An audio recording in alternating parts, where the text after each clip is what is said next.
I started this conversation with many clubs in the wake of the allegations about Mohamed Al Fayed. There is a power imbalance there that means that there have to be proper standards and there have to be high expectations. Mark and I are always talking about how sport in this country can be improved, and our special guest today is a woman who really can affect change. Secretary of State for Culture, Media and Sport, Lisa Nandy, will join me in the studio. Earlier today, the final stages of the Football Governance Bill were read in the House of Commons, a crucial step before the bill can be passed into law. So we're going to speak about who owns our football clubs, if these clubs can be trusted to govern themselves, and perhaps the effect the bill will have on free-to-air football. How can the government better protect female athletes like Emma Raducanu from stalking? And after a 4,000-hour drop in PE last year in our schools, will they get a grip on grassroots sport? We'll start the show today, though, by reflecting on Thomas Partey, who was charged with rape and sexual assault just 4 days after he left Arsenal, charges which he denies. There are legal reasons why we can't discuss the case itself, but we'll discuss why we're finally able to name him and whether, irrespective of the case, Arsenal should have continued to play him. Welcome to the Sports Agents. Hello everyone, no Mark today. In a moment we're going to bring the Telegraph's Tom Morgan in to talk about Thomas Partey, but if you're enjoying the Sports Agents, please make sure you follow and subscribe to the pod and leave us a rating and review as well. All our episodes are on YouTube now to watch as well, at Sports Agents Pod. Catch up with all our recent episodes, like our episode Behind the Scenes at Wimbledon last week. I was at Wimbledon yesterday, actually. In fact, I've been very lucky. I've had 2 days running at Wimbledon. Yesterday, though, I was in the Royal Box, which was rather special. And a close friend of the pod, Daniel Valverde, was coaching Grigor Dimitrov, who, of course, ended up 2 sets up against Sinner, looked seemingly in control. But for a 5th Grand Slam in a row, he was forced to retire through injury. It was heartbreaking to watch. Also in the day, a little bit earlier on, it turns out I wasn't the only one who wanted to look good in front of Roger Federer. This was 7th seed Mira Andreeva after beating Emma Navarro in the round of 16. Honestly, it means a lot to me that you came and watched my match. I don't know, it's been one of my dreams to see you in real life. So I can tell you as well, dear listener, that Roger Federer is as charming and wonderful as you'd like to believe he is. And I thoroughly enjoyed being a metre away from him at times yesterday, although not too close that he noticed. Congratulations to Lando Norris for winning his first British Grand Prix. And you can check out our interview with McLaren's CEO Zak Brown from last Thursday. And our weekend edition has had a little makeover too. It'll now feature bonus content as well as our week's highlights. This weekend was a closer look at the Tour de France and what it really takes to win the world's toughest race. We're going to have more question and answer sessions as well in those weekend episodes. So if you've got a question for Mark or myself, get in touch on our socials or you can email us, thesportsagents@global.com. OK, let's get on with our top story today with Tom Morgan, who's sports news correspondent for The Telegraph. So let's speak a little bit more about the Thomas Partey case and the ramifications for that in football with sports news correspondent for The Telegraph, Tom Morgan. But first of all, Tom, you join us from the High Court because this is a big day in the Wimbledon expansion plans. Wimbledon obviously wanting to have its own practice courts, to have its own qualification courts, because at the moment they have to go off-site to do that. And by doing that, they want to take over effectively Wimbledon Golf Club.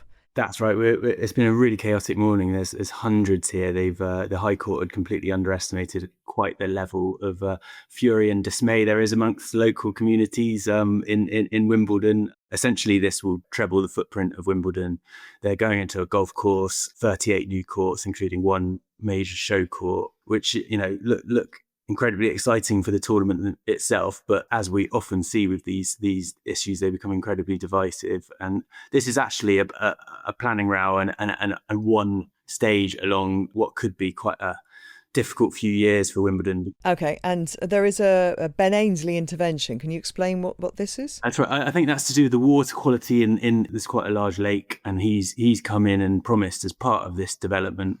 We reported that last night that he'll help to clean the waterways, which have become really quite polluted by years of golf course maintenance and the chemicals, obviously, that pass through into the waters.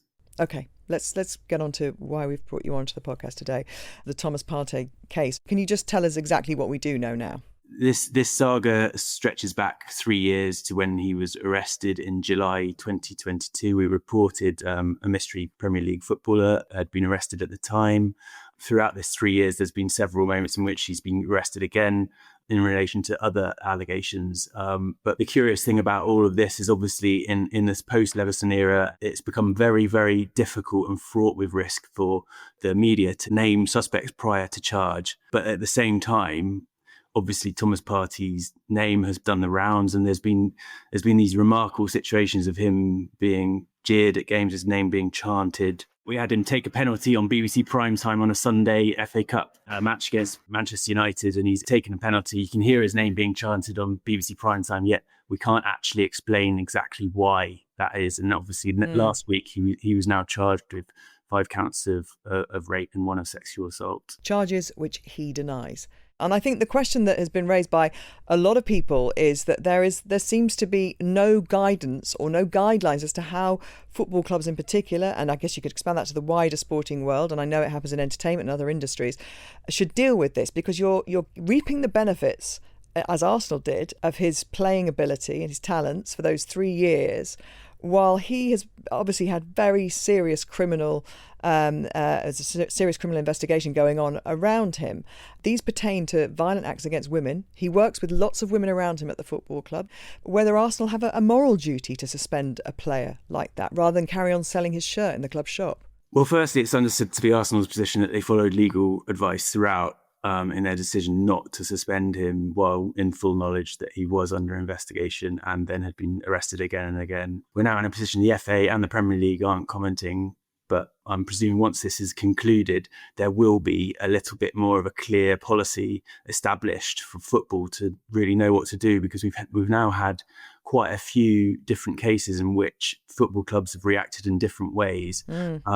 These cases that I'm about to mention now have not led to convictions, but Mason Greenwood has faced allegations, Benjamin Mendy too, and we've also got a Premier League player that we can't name whose career has effectively come to a halt as a result of allegations. Some clarity that the clubs have acted at different stages. Greenwood, for instance, was suspended almost as soon as the allegations arose. So it's just so immensely complicated now for football, especially in the social media era when there's so much speculation, and it's impossible to sort of put a lid on that in perhaps ways it would have been a bit easier to manage in the sort of pre-digital media age. And Arsenal, we should say, their response to those issues of potential concern was that the player's contract ended on June 30th, and due to ongoing legal proceedings, the club is unable to comment on the case. I imagine internally there were very many concerns and issues. Undoubtedly. We've had the Arsenal Supporters Against Sexual Violence group literally protesting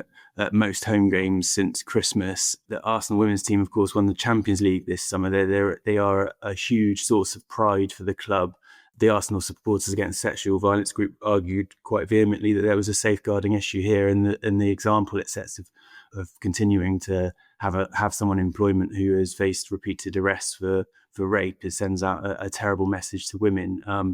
And you know, I guess we sort of perhaps would view our own professions, if we face these multiple allegations and everyone knew about it, it's hard to envisage a situation where you or I might be continuing to work while these things become known. Well, yeah, and as you mentioned there, Arsenal's women Champions League winners, held up often as the benchmark, Arsenal's women, in terms of how, you know, a women's football club should be run, the success they've had both filling the stadium, the men's stadium, regularly playing all their domestic fixtures, their league fixtures there as well. And yet the club sends out a message saying it's business as usual when serious sexual assault and rape allegations are made against somebody they work alongside. It will now stick in the craw for people. You know, Mikel Arteta talking about contract renewals and his wish for the player to stay at the club. But again, it's just such an immensely complicated issue for football and the clubs in general that it's hard to cast any huge judgments until we reach the end of this process. And he will appear in Westminster Magistrates Court on August the 5th, we should say. He denies all charges. Thank you very much for joining us today and taking time out of another big legal case that you're observing there at the High Court. We know some of these conversations can be really difficult, but they are necessary, and we appreciate you taking the time to listen. If you or someone you know has been affected by rape or sexual assault, support is available. You can contact Rape Crisis on 0808 500 2222 or the Survivors Trust on 0808 801 0818, or you can go online for confidential help. Next up, we're going to be joined on the Sports Agents by the Secretary of State for Sport, Lisa Nandy.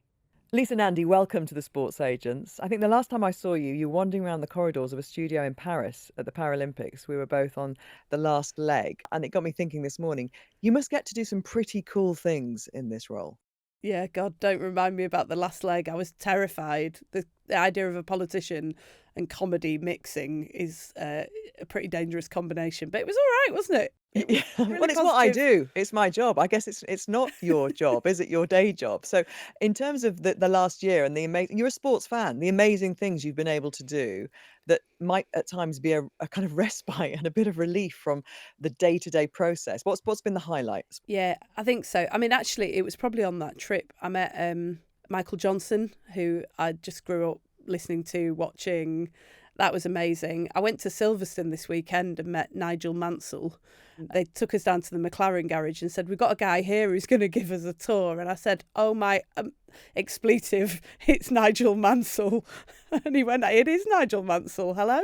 But it's, one of the great things about spending time around people like him, I had the opportunity to have conversations with people like Gareth Southgate over the last year, is that there is a lot that you can learn from sport about wider society. And we're doing this incredible piece of work at the moment on young men and mental health. And we really think that sport is the key for a lot of young men in terms of dealing with what has become a crisis. The teamwork and the camaraderie, the resilience, the mentoring and coaching that you get through sport, and that feeling when you walk into a place, whether it's a boxing gym or a football ground, that you belong there.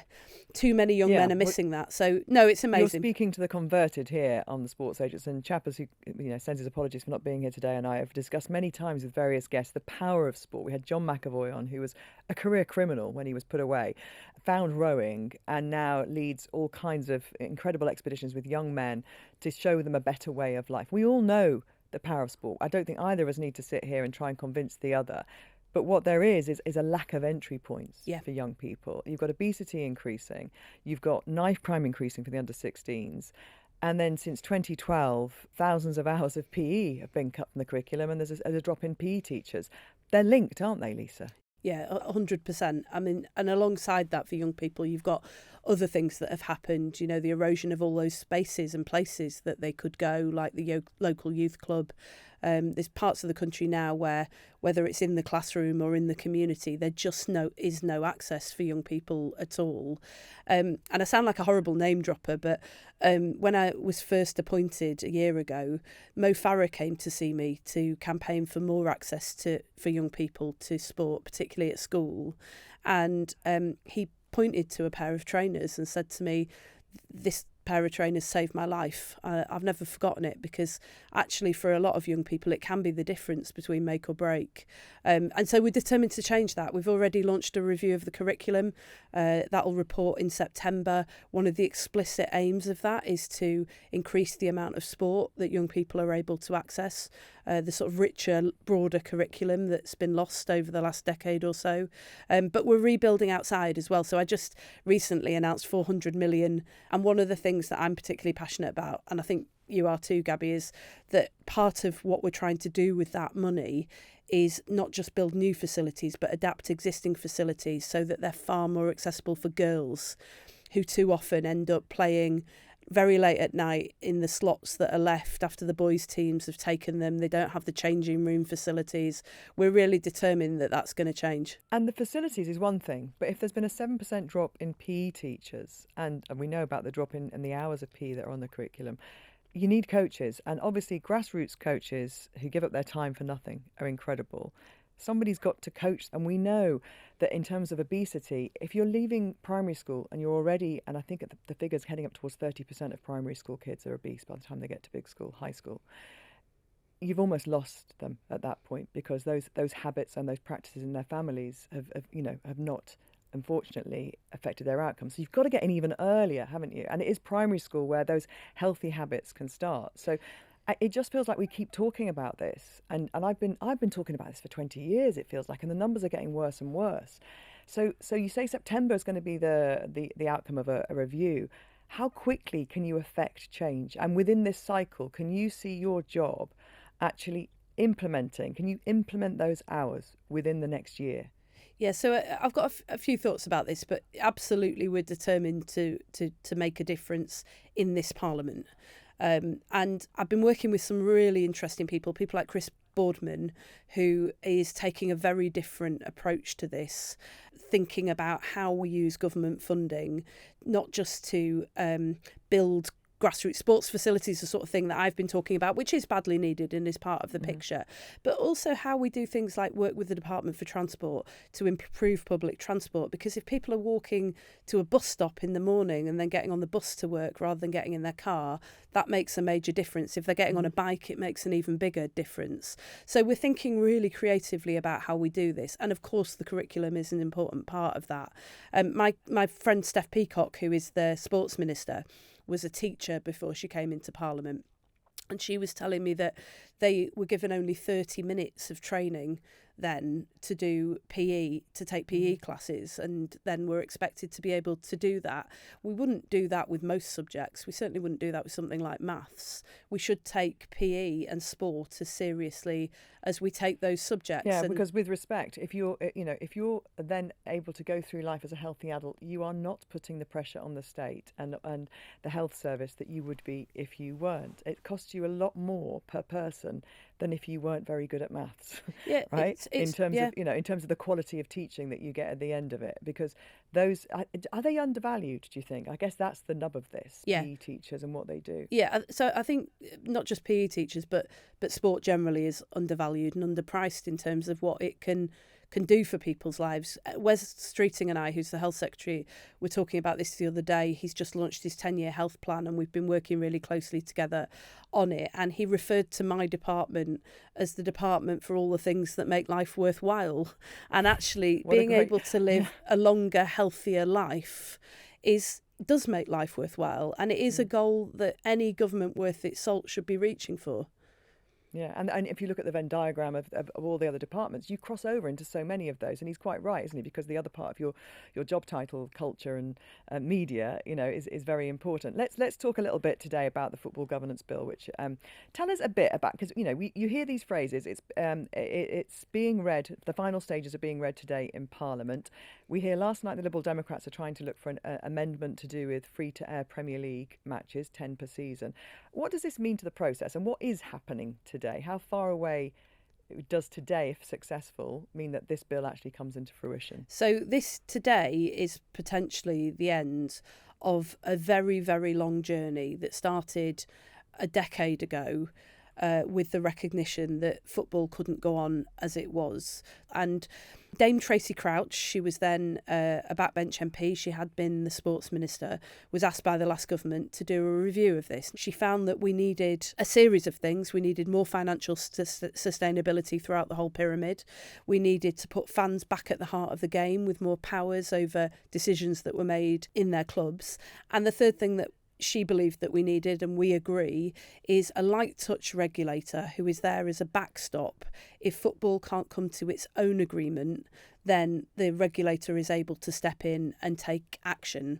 And so the last government started the process. They started to put that through Parliament. It fell before the general election. We promised football fans, the length and breadth of this country, that we would finally make it a reality.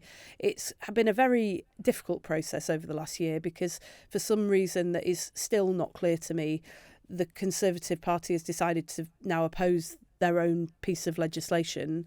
And so we've had to push very hard to get this through Parliament. But all being well, you've got a massive majority. I mean, it should be very easy to get anything through Parliament. We won't go into kind of how problematic things have been of late, but this should be very easy for you to get through. What does the Liberal Democrats' proposal to make an amendment to this. This was part of their manifesto, wasn't it? That they were going, if they have got into power, they would have had some free-to-air Premier League football. Is that important, do you think? Look, there's a debate to be had around that, and of course we want to make sure that people can access live sport. But this bill is too important to be treated like a Christmas tree with every issue hung on it. Won't be successful. They won't. Look, we're not going to support it. We need to get this promise that was made to football fans needs to be delivered. It was made a decade ago, and the time is long overdue for action. And a lot's happened since then. In the middle of that 10 years, we had the failed Super League attempt, and many felt that this bill was even more important at that point in terms of protecting the football pyramid as we know it. Let's talk about some things that have happened of late then, and how they would be affected by the bill. So, for example, multi-ownership, which is becoming more and increasingly more prevalent at the top end of football, along with foreign ownership. And you look at what's happened with Crystal Palace of late, with one of their owners, Joe Textor, also owning football clubs in Europe, that now potentially could mean that Palace don't get their place in Europe that they've earned by winning the FA Cup. Would the bill have affected that at all? So the bill is quite tightly drawn. It's not going to solve every challenge in football. The introduction of a regulator will make a big difference, because there'll be power to step in if there's a problem. We've beefed up the owners and directors test so that you do have to take into account things like, is there proper financial sustainability? Is there a business plan? What it does do is make sure that there is that additional safeguard for fans. There is a growing kind of trend. I mean, there's only 2 at the moment, but I know that other clubs have looked into this, of selling your women's team, as Chelsea have, and taking away from the men's, Aston Villa as well. And that obviously is related, to financial fair play and balancing the books. And some see those valuations as being very high, and taking a lot of debt off the ledger, if you like. So is there anything within the bill that would ensure that those women's clubs are protected going forward? So the same scrutiny would apply to whoever's buying them?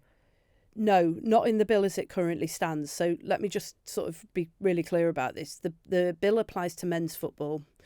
Because of the long-standing problems in men's football. There was another review, which you'll know about, the Karen Carney review, which looked at women's football. Why is women's football different? Well, Karen recommended in that review that that women's football be given the chance to regulate itself. She didn't rule out the possibility that if it can't regulate itself, it could be brought within the scope of the bill. But we accepted that recommendation.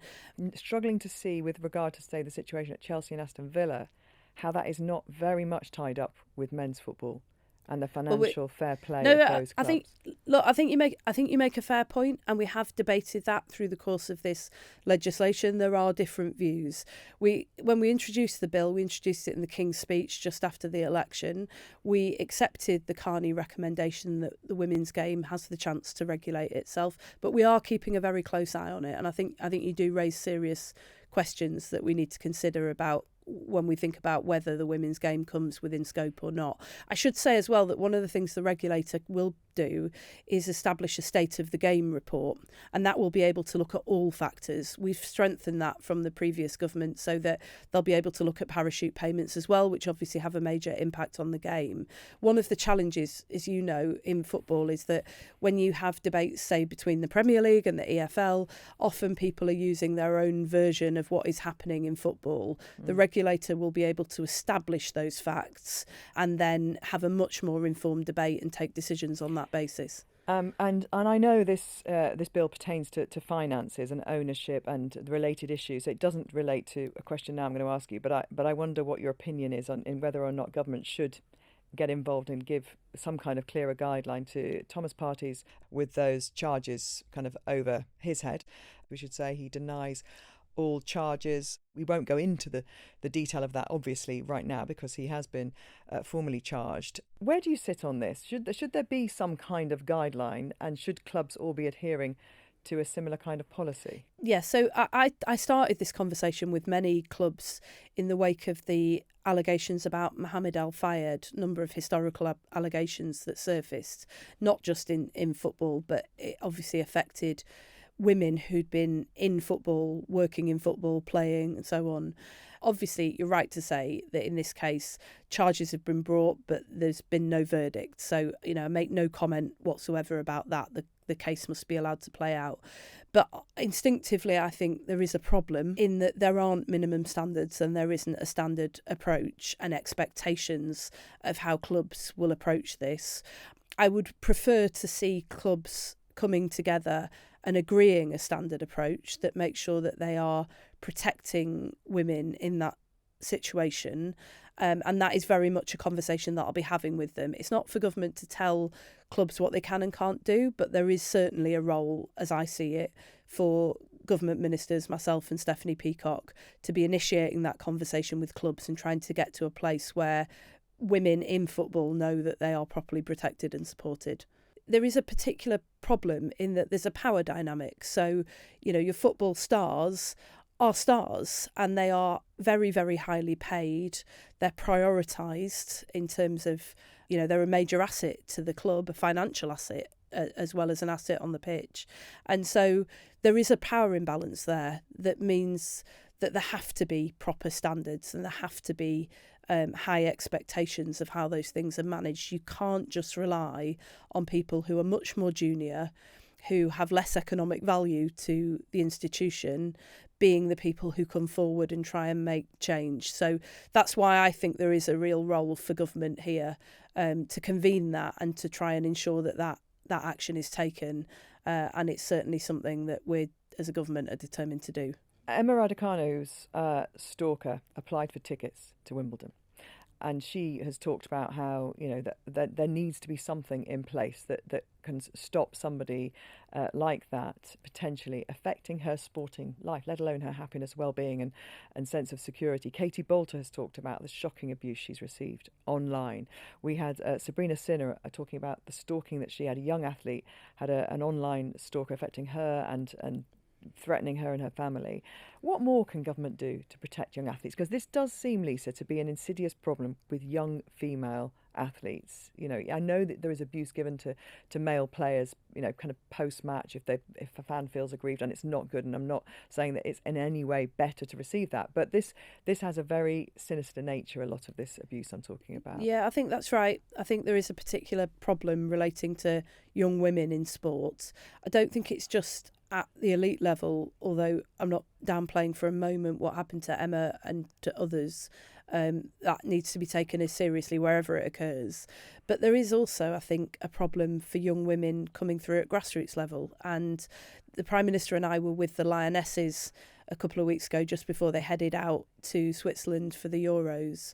And they were talking to us actually about the attitudes that need to change and the system that needs to change. One of them said to me, we didn't go to win a trophy, we went to change society. And the Prime Minister said to her, well, you absolutely did that. And she said, not enough.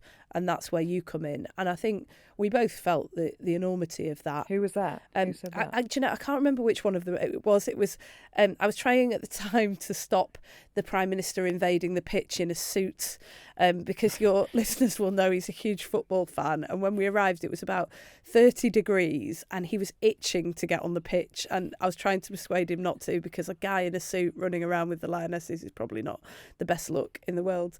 Well, what they want is a guarantee of 2 hours. One of the things they want is a guarantee of 2 hours PE a week, don't they? Yeah, in the curriculum. Yeah, they do, as well as obviously the protection that we're just talking about. Yeah, and we were talking. Those are tangible things that you can give. There are, but there are other things that we can do around the more complex issue of how women are treated in sport. Talked about This Girl Can. We're revisiting that campaign at the moment because one of the things that they told us and other young women in sport have told us is that while This Girl Can has done a lot to change girls' attitudes about themselves, what is also needed is something to change boys' attitudes towards girls. And so we're looking at what we could do as a sort of successor to that campaign to really do that. One of them said to me that, it's not women who are holding us back.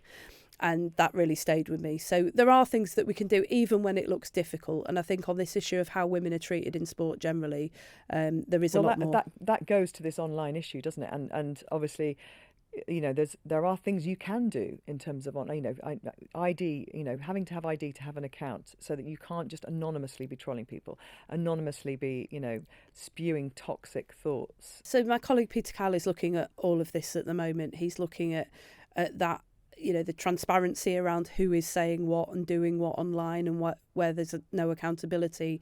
He's looking at issues around young people, particularly being able to access some pretty horrific stuff from a very early age. And we're developing a strategy as a government for how we deal with that. That's obviously affects people in sport and can deter people from getting involved in sport. But it's wider than that. It's a societal problem. I was going to say, you said at the very beginning about the power of sport, and this is just one way that sport can shine a light on something that would affect all young people, whether they do sport, or whether they're in the arts, or whether they don't do any of those things, but are sitting on their phones and being influenced by this kind of language and this kind of toxicity. Yeah, I absolutely agree with you. And I think there's things that we can do very quickly. There's things that we can do in the longer term.